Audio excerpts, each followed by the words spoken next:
My name is Celine Ward, and I was 19 when the truth in our house cracked open like glass under a hammer. It began with my mother collapsing in the kitchen, hands shaking, chest tight, breath barely holding. The ambulance lights painted the walls red while my father stood there, arms crossed, like he was annoyed by the inconvenience. At the hospital, my mother lay pale and weak on the bed, tubes running across her arms. I held her hand, praying she'd open her eyes. That's when my father walked in. Not worried, not guilty, just irritated. He leaned down and whispered, "Nothing's wrong, your mom is just acting. Stop being a clueless kid and go welcome your new mother." My breath stopped. New mother. Those were the words he chose while his wife was barely conscious. He didn't even wait for my response. He turned on his heel and left, calling someone on the phone. I caught one name in the doorway. My aunt. My mother's sister. I didn't scream. I didn't cry. I just stayed silent. Because silence was the only power I had left.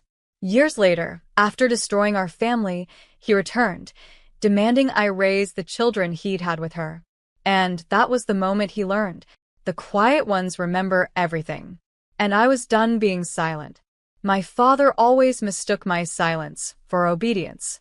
He didn't realize silence can turn into memory, and memory can sharpen into purpose. When my mother finally woke in the hospital, her voice was barely a whisper. "Celine, don't leave me." I promised her I wouldn't, but she didn't know the storm waiting outside her room. Because in the hallway, my aunt, the woman who used to braid my hair, who laughed with my mom over tea, was leaning against the wall, wearing my mother's scarf. The one mom wore the day she collapsed. My father stood beside her, fixing her collar like she already belonged to him. She smiled at me. "You'll understand when you're older." I walked past them without a word. Silence again, my only shield. My mother lost everything that week. Her health, her marriage, her sister, and part of herself. She never fully recovered. But I stayed. I helped her walk again. Helped her breathe again, helped her believe she wasn't worthless the way my father claimed. Years passed. Their affair turned into a marriage, then into kids, then into chaos. And one afternoon, my father called me, as if nothing had happened. "Celine, your stepmother and I are busy. Come take care of the kids." He said it like I owed him, like betrayal had an expiration date. But what he didn't know was that for years, I had been quietly building a future stronger than anything he ever controlled. And now he was finally going to see it. He showed up at my apartment unannounced, the same knock he used when I was a child, the one that used to make me flinch. I opened the door just enough to see his face. Older, tired, but still carrying the same entitlement in his eyes. "Celine," he said like my name belonged to him. "Your siblings need discipline. Their mother is overwhelmed. Pack your things, you're coming with me." Not a request, a command. Behind him, two little kids waited in the hallway, my father's new family, the children created from the affair that shattered ours. They looked scared, unsure, already carrying the weight of adults. I crouched down to their level. "Did he tell you why you're here?" They shook their heads. My father snapped, "Don't confuse them. Just get your bag." I stood, blocking the doorway. "I don't owe you anything." His jaw tightened. "I gave you life." I almost laughed. "And you destroyed the person who gave it meaning." He tried to push past me, but I didn't move. Because behind me was the life I built, a life where I didn't live under his shadow. A degree. A stable job. A home built with my own hands, not his money. He looked inside, realizing for the first time that I had risen without him. His voice dropped to a dangerous whisper. "If you don't take them, you'll regret it." But he didn't know the truth. I had been waiting years to show him what regret really looked like. I stepped outside and closed the apartment door behind me, not to let him in, but to make sure the kids didn't hear what was coming. My father crossed his arms. "Your mother raised you soft. That's why you don't understand responsibility." I stared at the man who abandoned us, who left my mother shattered, who treated betrayal like a lifestyle. "Responsibility," I said quietly. "You mean the kind you ran from when Mom collapsed on the kitchen floor?" His face twitched, the first crack in his confidence. My aunt approached then, holding her coat tight, eyes darting. She never looked me in the eyes anymore. Maybe guilt has a weight. "Celine, please," she murmured. "We just need help." Help. From the daughter they threw away. The two kids, small, quiet, confused, watched us like they were standing at the edge of a storm. I knelt again, brushing the girl's hair gently. "It's not your fault," I whispered. "None of this is." But when I stood, the softness ended. I faced my father.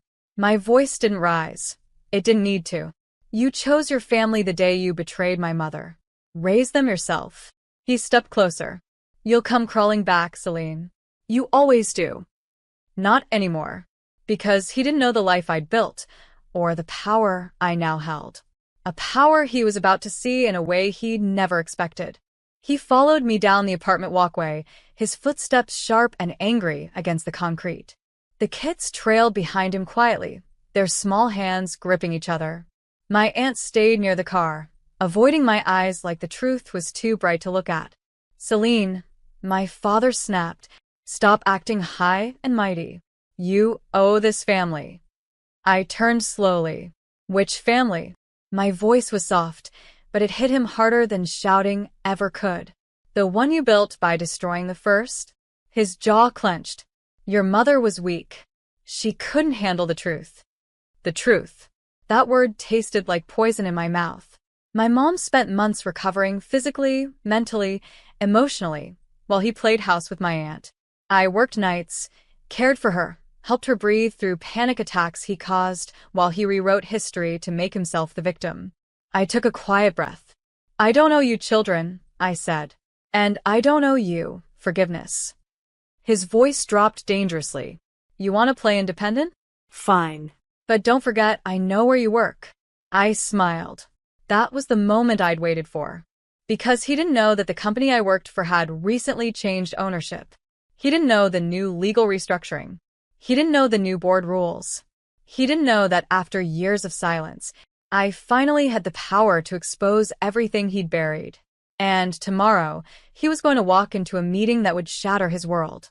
The next morning, he barged into the building where I worked, the same place he thought I was lucky to be hired.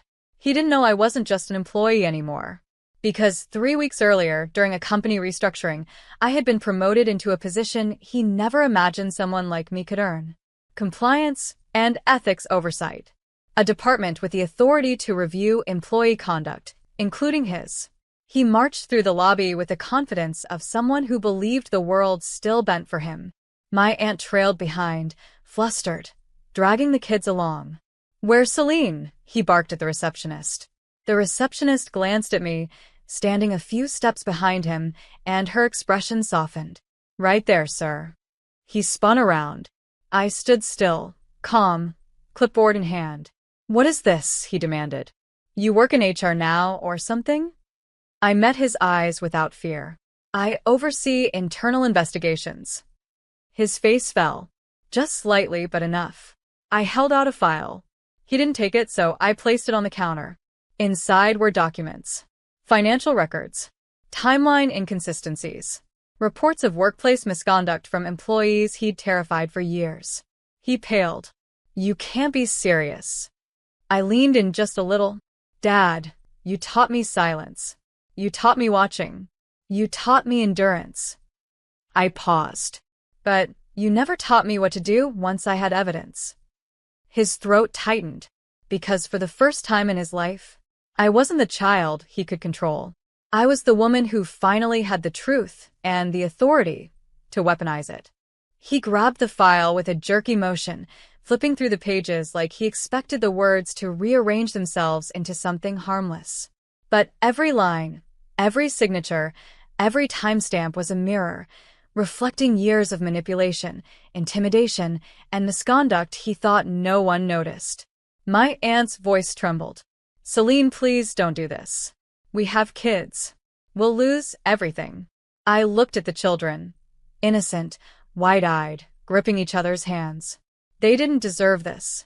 But they also didn't deserve the man who raised them. My father slammed the file shut. "You think you can ruin me? I'm untouchable in this company." I exhaled slowly. Not anymore. The elevator dinged. Two executives stepped out, the new CEO and the head of legal. Both walked straight toward me. The CEO nodded. Ms. Ward, we're ready. My father blinked. Ms. Ward. The head of legal extended a folder to him. Mr. Ward, you're required in the conference room for a formal inquiry. Effective immediately. My father's jaw dropped. He looked at me, disbelief cracking into fear. You did this, he whispered. No, I corrected softly. You did this.